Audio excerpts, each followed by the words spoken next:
Bonjour et bienvenue dans cette quatrième et dernière partie de notre initiation à la stratégie de jeu sur Lorcana.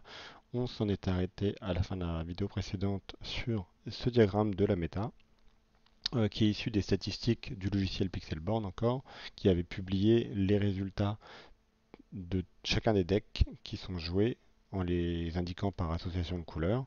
Et on a donc ici dans le diagramme les pourcentages de victoire pour chaque deux couleurs qui sont jouées ensemble dans les decks.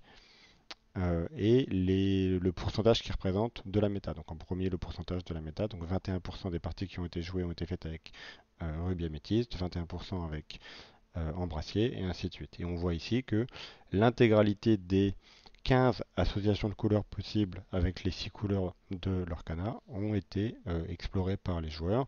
On pourrait y rajouter les couleurs qui pourraient être jouées seules.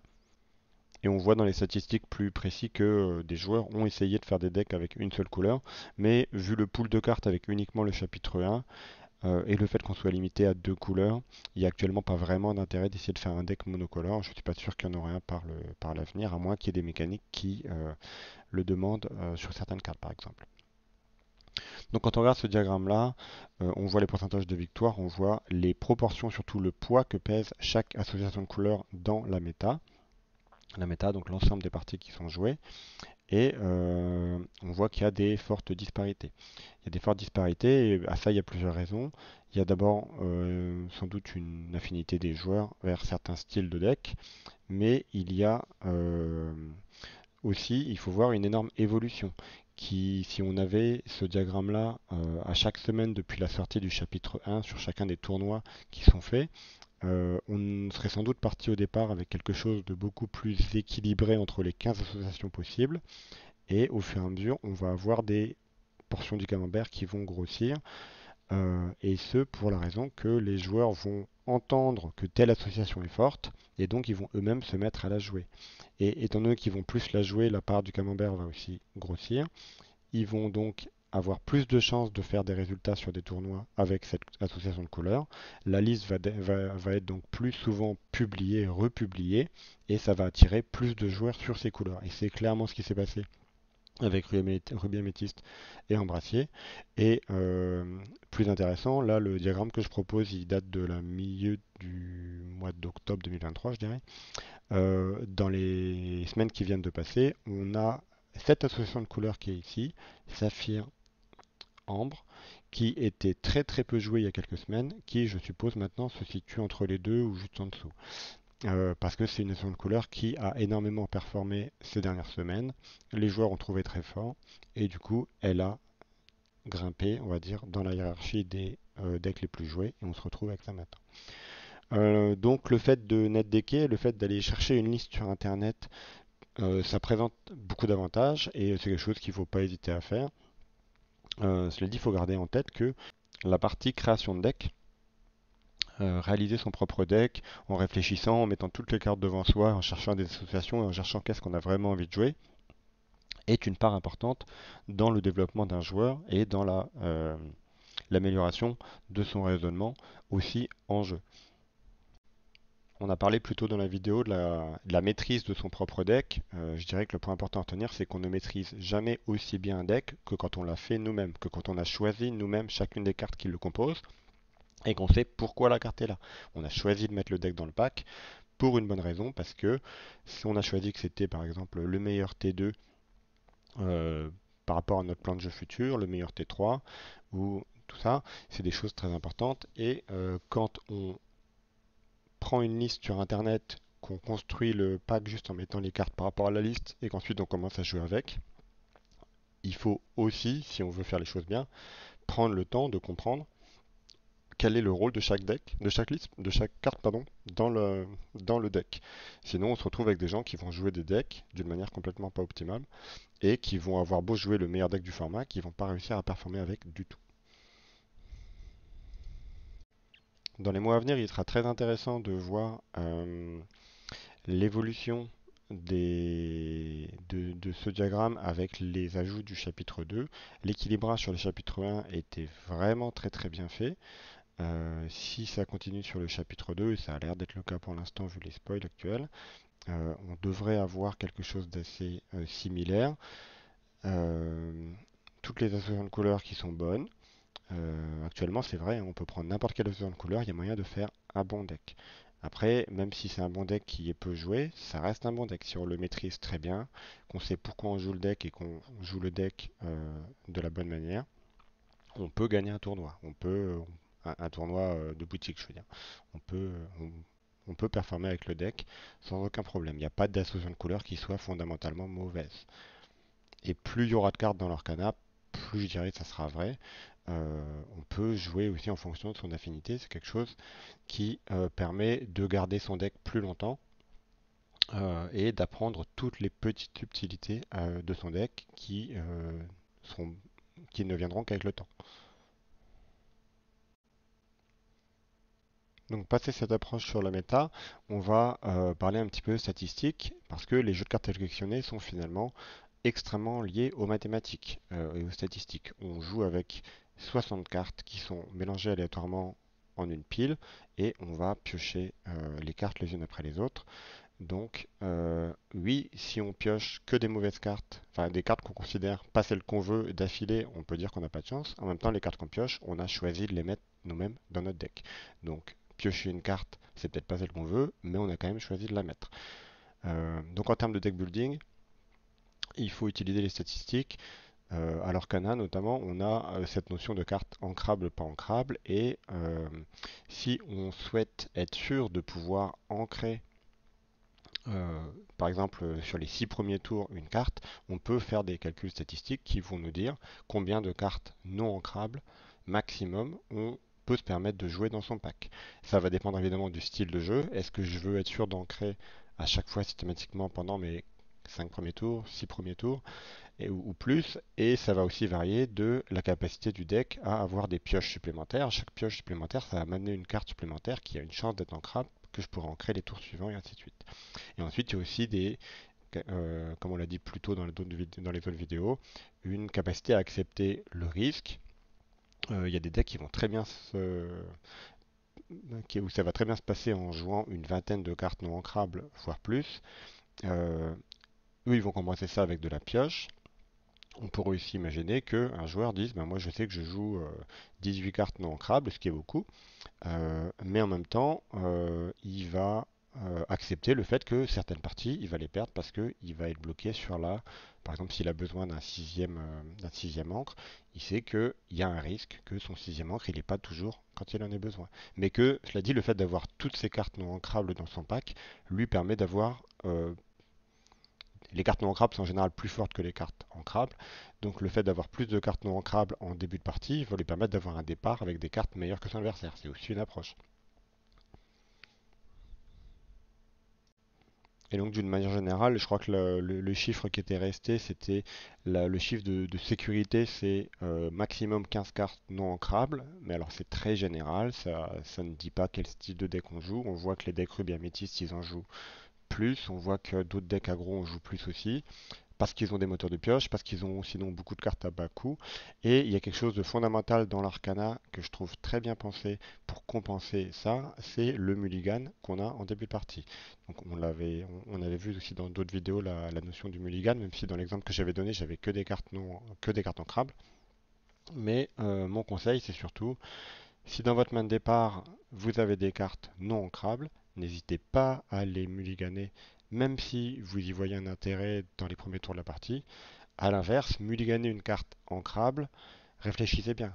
Cette carte-là, vous pouvez toujours, si vous avez une main où vous avez quelque chose à jouer au tour 1, au tour 2, au tour 3, vous pouvez clairement garder trois autres cartes, peu importe lesquelles elles sont, du moment qu'elles sont ancrables, parce que c'est les cartes que vous savez que vous allez vouloir ancrer au tour 1, au tour 2 et au tour 3. Et si vous mulliganez ces trois cartes-là, vous avez un risque de piocher trois cartes non ancrables, et dans ce cas-là, vous ne pourrez plus jouer vos cartes tour 1, tour 2, tour 3, parce que vous n'aurez plus les trois cartes à ancrer.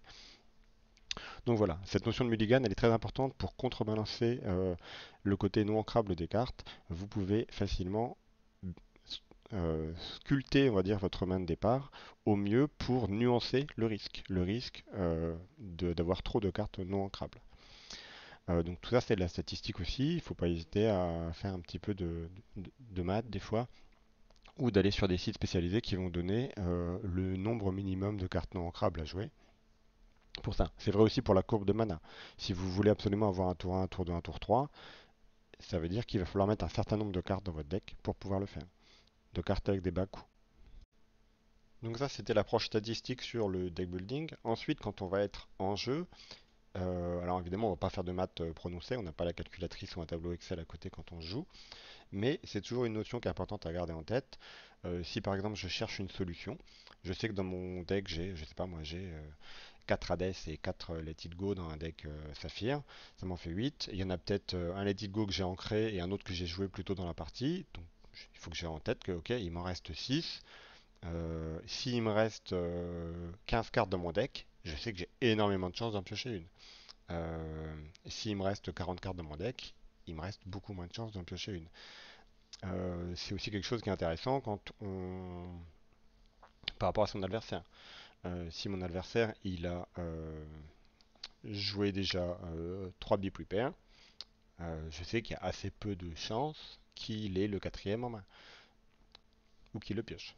Donc quand on cherche une carte précise, on peut très bien faire le calcul dans sa tête. Ok, il m'en reste une sur combien. Pareil pour les cartes ancrables. Si je, comme je disais, par rapport au risque, je fais un play qui est un petit peu risqué parce que je sais qu'il a un intérêt que si derrière je peux faire jouer une autre carte, mais que cette autre carte, pour la jouer, il me faut absolument une carte ancrable au prochain tour. Je peux faire un petit calcul de risque. C'est quoi la probabilité que je pioche une carte non ancrable le prochain tour? Et est-ce que si je la pioche pas, est-ce que j'ai clairement perdu la partie ou est-ce que juste ça me met dans une mauvaise posture mais je pourrais toujours m'en sortir? Donc tout ça c'est des facteurs de risque à prendre en compte. Et de nouveau, plus on a l'habitude, plus on fait des parties, plus on s'améliore, on va dire, à l'Orcana, plus c'est des choses qu'on fait de manière naturelle. On va évidemment pas avoir une feuille de papier pour noter des choses à côté, et on n'a pas le droit en tournoi. Mais on va pouvoir, dans sa tête, se peaufiner, on va dire, ça se fait d'une manière un petit peu viscérale. C'est, ok, je sens que ça vaut le coup, ou je sens que ça vaut pas le coup. Et au début, on va se tromper, au début, on va faire des erreurs. Et avec l'expérience de jeu, avec les dizaines, centaines de parties qu'on accumule, on progresse.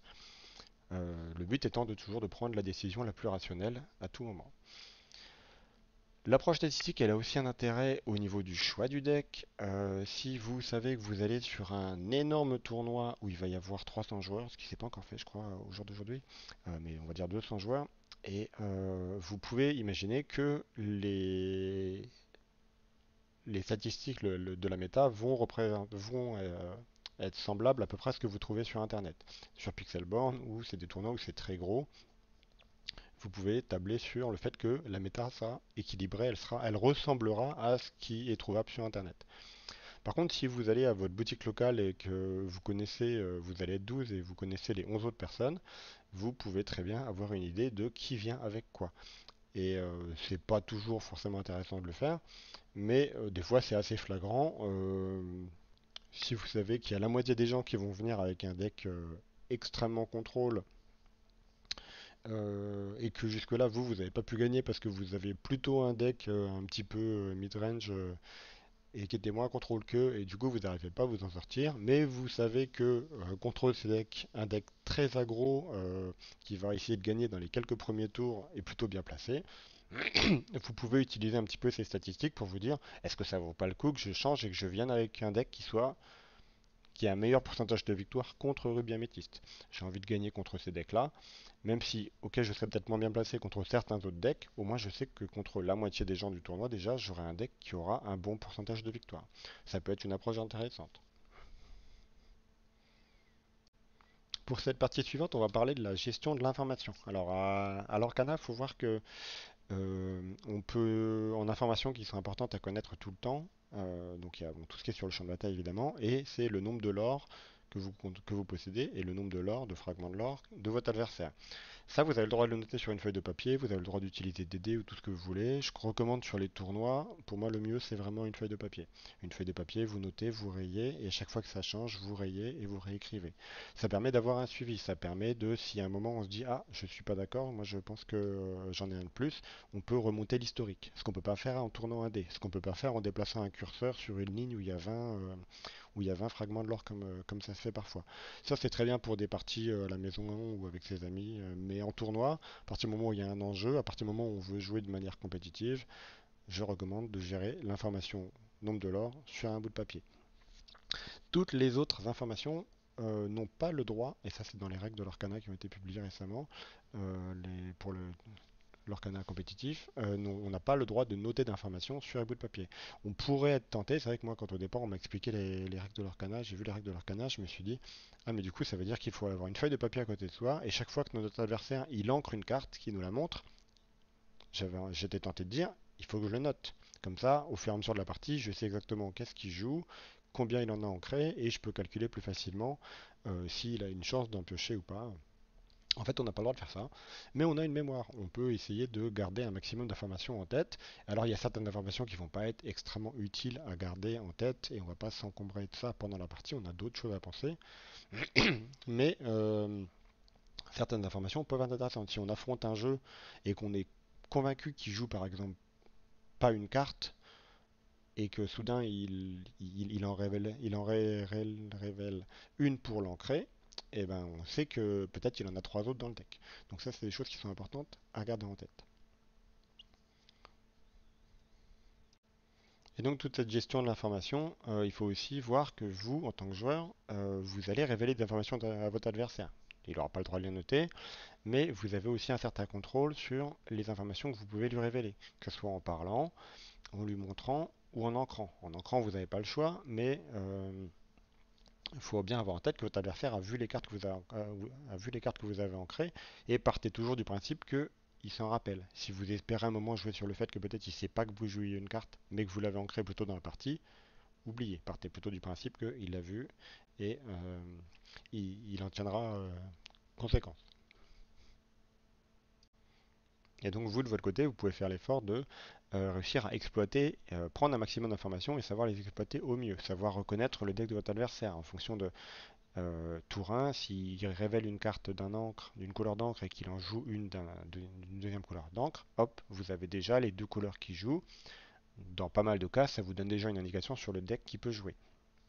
Ça vous permet d'affiner aussi en fonction ouais, de ce qu'il joue, de ce qu'il ancre, et aussi d'affiner votre plan de jeu, d'identifier son plan de jeu et de vous adapter le vôtre pour pouvoir le contrer. Plus tôt dans la partie, vous avez identifié les deux couleurs d'encre de votre adversaire et vous avez le plus de cartes, enfin vous avez quelques cartes déjà qui sont dans sa liste, ça vous permet d'identifier son plan de jeu et vous savez déjà si votre plan de jeu il a plutôt un avantage sur le sien, en tout cas vous apprendrez à déterminer ça, si vous avez un avantage sur le sien ou s'il faut au contraire que vous changiez vos plans pour directement partir sur de meilleures bases face à ce type de jeu. Donc identifier les deux couleurs d'encre de votre adversaire c'est important, identifier les cartes qui jouent c'est important. Vous de votre côté, pour vos cartes, il n'y a pas grand-chose que vous pouviez faire. Il y a certains cas où vous allez avoir un tour 1 où vous allez avoir le choix entre deux cartes à ancrer pour en jouer une, que vous avez il y a une autre carte dans votre main que vous voulez jouer. Dans certains cas, vous avez peut-être le choix d'ancrer euh, une carte de la même couleur que celle que vous allez jouer. Dans ce cas-là, c'est intéressant parce que ça veut dire que pendant votre tour 1, vous vous révélez qu'une seule couleur d'encre. Votre opponent, pardon, quand ça sera son tour de jouer, il saura toujours qu'une seule de vos couleurs d'encre, pas les deux. Mais cela dit, c'est assez rare et il ne faut pas faire un mauvais play juste pour pas révéler une carte à son adversaire, une couleur d'encre à son adversaire. Mais dans certains cas, ça peut compter, ça peut être quelque chose d'intéressant. Ensuite, par rapport à l'adversaire, vous avez le droit d'accéder à sa défausse. Quand vous voulez, vous pouvez pas du tout regarder ce qu'il a ancré, mais vous pouvez regarder sa défausse. Donc ça peut être toujours intéressant de regarder ce qu'il a défaussé, notamment après un sœur rêve bleu. Souvent les gens quand ils défaussent leur carte sur un sœur rêve bleu, ils mettent tout en paquet, ils mettent tout dans leur cimetière. Systématiquement, quand l'adversaire fait ça, prenez son cimetière et regardez ce qu'il a défaussé. Bon, probablement lui va faire pareil avec votre main, avec votre défausse. Mais au moins vous aurez vu ce qu'il a défaussé. Et dans l'exemple, oui, s'il a défaussé 3 soyez prête, ben, vous pouvez être serein. Vous savez que le quatrième soyez prête, il y a quand même assez peu de risques qu'il arrive tout de suite dans la partie. Euh, Après, bon, pareil, quand il ancre des cartes, je sais que c'est assez dur dans une partie, surtout quand on est stressé, si c'est un tournoi un peu conséquent.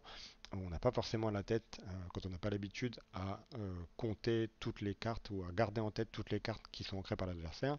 Mais certaines peuvent être vraiment intéressantes et c'est quelque chose que vous allez vous améliorer au fur et à mesure.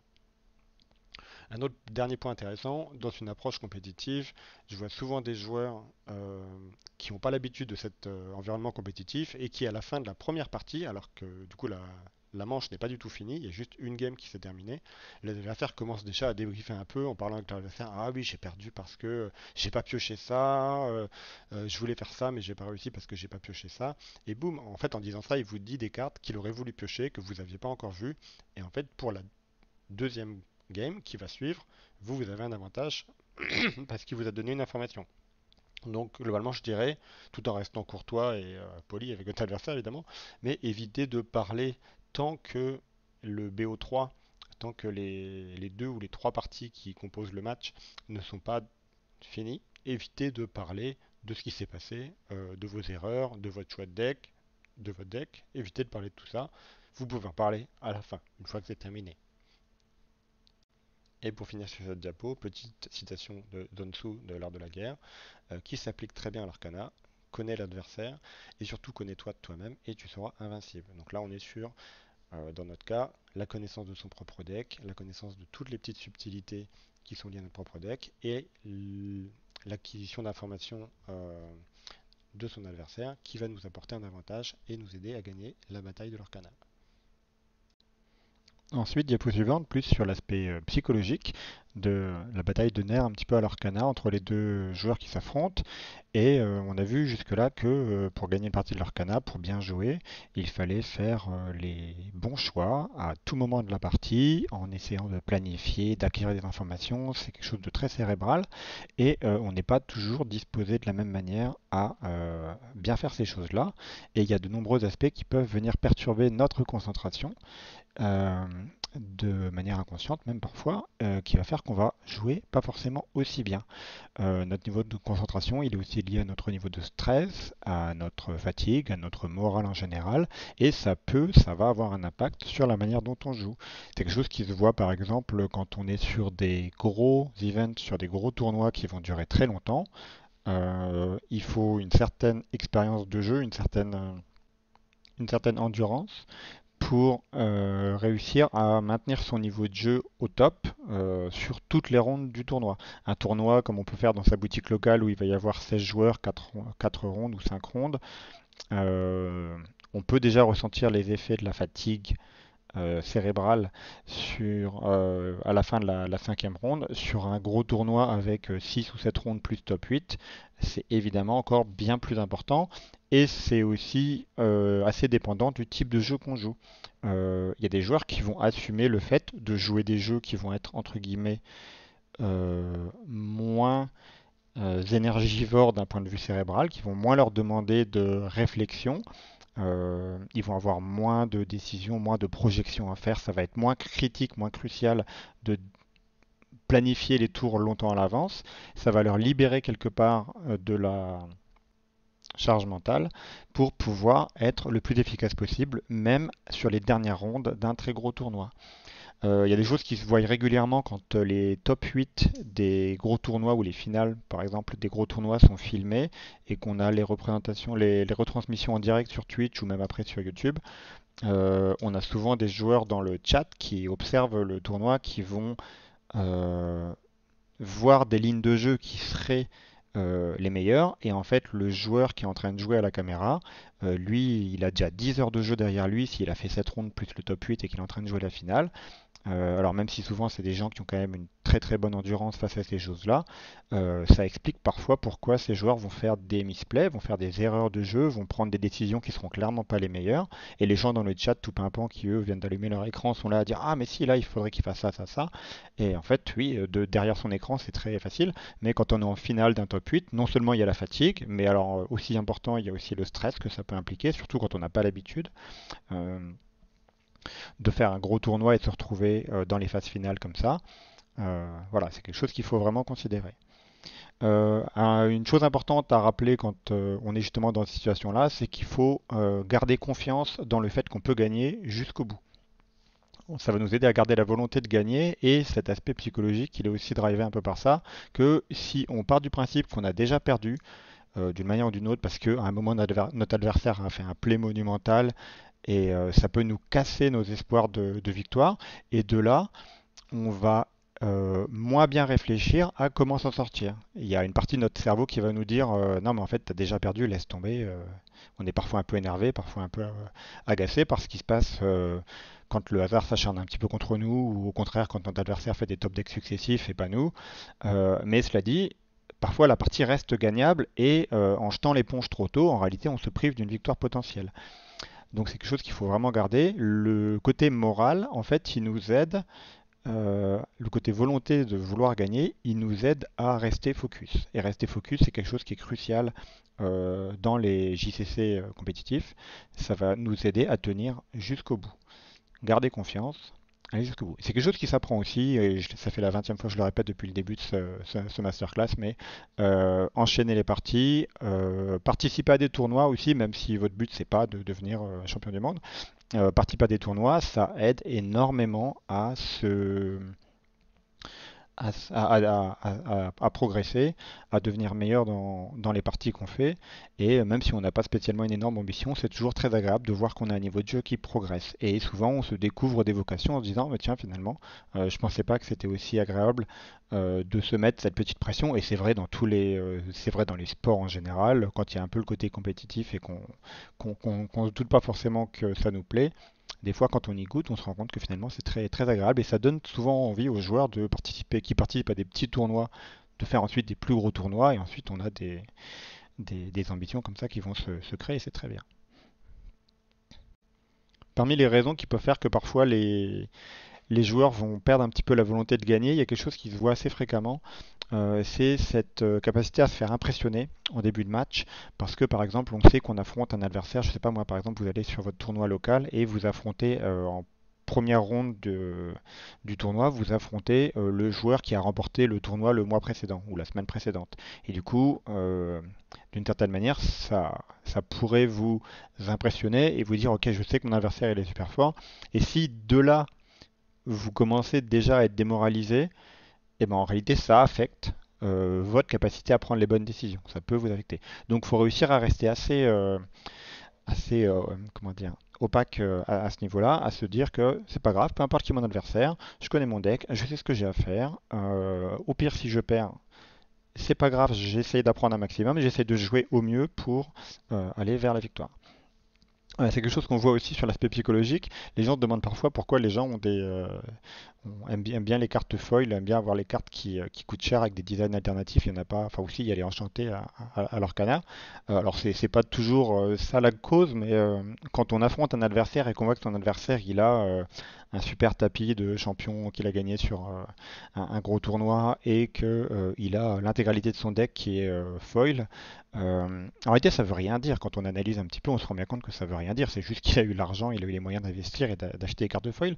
Mais souvent, les gens l'interprètent inconsciemment comme mon adversaire qui s'est énormément impliqué dans le jeu, donc probablement il est meilleur que moi. Et c'est quelque chose qui est pas, comme je disais, c'était pas forcément conscient. C'est quelque chose qui peut être fait de manière assez inconsciente, et ça peut avoir un impact sur notre capacité à raisonner. Et il faudrait pas, il faut réussir à rester vraiment distant de ça. Je me concentre sur ma partie, je me concentre sur mon deck. Évidemment, ce que fait le deck adverse, c'est important, mais que le deck soit foil ou que l'adversaire il soit extrêmement professionnel dans sa manière de jouer, c'est aussi une manière pour lui de vous impressionner. Et il faut réussir à ne pas trop y prêter attention. De là la petite citation de Sun Tzu encore, l'art de la guerre qui est juste en dessous. L'art de la guerre, c'est de soumettre l'ennemi sans combattre. Bah, c'est exactement ça. Si votre adversaire, avant même que la partie commence, il a réussi à vous faire euh, croire, mettre dans la tête qu'il était meilleur que vous et qu'il avait toutes les chances de gagner contre vous, bah, en réalité, il a déjà fait un grand pas dans la victoire, parce que vous avez déjà votre capacité à prendre les bonnes décisions, qui est affecté notamment parce que vous stressez, plus que si vous affrontez, je sais pas moi, un enfant de 8 ans qui vous dit dès le départ que c'est sa première partie en tournoi. Vous allez peut-être partir super confiant, votre niveau de stress il va beaucoup baisser, moins de stress, plus de concentration, vous allez être plus à ce que vous faites. Voilà. Ça peut, pour continuer la liste que j'avais notée, le fait de savoir quand joue un mauvais match-up. Vous commencez à la ronde 2, vous avez eu le temps de scouter un petit peu, de regarder un petit peu à la fin de la ronde 1 qui jouait quoi, et vous savez que votre adversaire de la ronde 2, vous avez vu ce qu'il jouait avant, et vous savez que vous avez un très mauvais match-up contre lui. Ça peut avoir un effet sur votre concentration, et ça risque d'affecter de nouveau votre niveau de stress. Alors, savoir quand joue un mauvais match-up, c'est pas une bonne nouvelle, mais en même temps, vous avez l'avantage de savoir qu'est-ce que vous jouez, ce qui n'est pas toujours le cas. Souvent, on commence une ronde, on va attendre de découvrir qu'est-ce que joue son adversaire. Si vous avez eu le temps de voir à l'avance et que vous savez ce que joue votre adversaire, même si c'est un mauvais match-up, vous avez déjà les clés en main pour peut-être commencer à réfléchir à un plan de jeu qui va vous permettre de rendre le match-up moins mauvais. Donc essayez toujours de prendre l'avantage. Et surtout, si jamais vous êtes impressionné, que ce soit parce que le deck de votre adversaire est foil, parce que votre adversaire, vous savez que c'est un champion, ou parce que vous savez que c'est un mauvais jeu, que c'est un mauvais match-up, ne le faites pas transparaître à votre adversaire. Ne donnez pas cette information à votre adversaire que vous êtes stressé, que vous êtes dans des mauvaises dispositions. Parce que lui, ça va euh, de son côté, lui faire baisser son niveau de stress parce qu'il va se dire, ok, mon adversaire, il a l'air carrément dans le mal. Euh, Lui, ça va le booster en confiance et du coup faciliter sa concentration et ses capacités de réflexion. Diapo suivante, à l'inverse, et tout en, j'insiste dessus vraiment, tout en restant dans le fair play, en restant courtois avec votre adversaire et sans, surtout si vous êtes sur un tournoi vraiment compétitif où il y a de l'enjeu, vous pouvez jouer avec les codes que je viens de donner avant, mais à l'inverse, quand vous commencez un petit peu à maîtriser et vous-même à être plus à l'aise, pas pour des vrais débutants, vraiment tout débutants, mais quand vous commencez à être un petit peu plus à l'aise avec ça, euh, et sans faire la misère à votre adversaire, mais vous pouvez jouer un petit peu avec ces codes-là, essayer de sentir si votre adversaire est plutôt en confiance, sentir si votre adversaire est plutôt stressé, et la manière avec laquelle vous manipulez vos cartes, votre gestuelle, la manière de laquelle vous vous comportez, ce que vous dites, ça peut faire monter le niveau de stress de votre adversaire, et du coup, d'une manière ou d'une autre, le pousser à l'erreur, ou pas forcément le pousser à l'erreur, mais au moins baisser sa capacité à prendre les bonnes décisions au bon moment. Euh, donc là, encore une citation de Sun Tzu, l'art de la guerre. Le bon général a gagné la bataille avant même de l'engager. C'est ce que votre adversaire ou que vous-même vous pouvez réussir à faire si vous savez que vous avez un bon match-up et votre adversaire le sait, il ne va pas être en confiance, ça va le pousser à l'erreur. Vous n'avez pas gagné à l'avance, mais vous avez déjà mis toutes les chances de votre côté.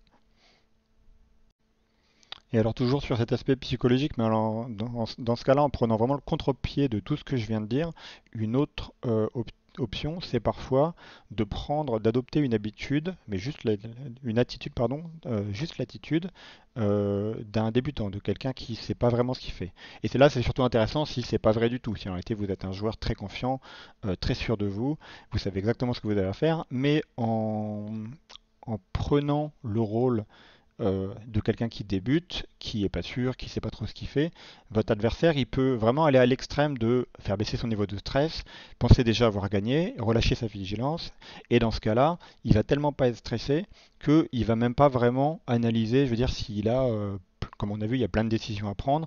Il va peut-être jouer un petit peu vite, prendre un petit peu des raccourcis, pas forcément étudier toutes les possibilités parce qu'il se dit, ouais, de toute façon, n'importe laquelle que je prendrai, n'importe laquelle que je prendrai, pardon, ça me permettra de gagner.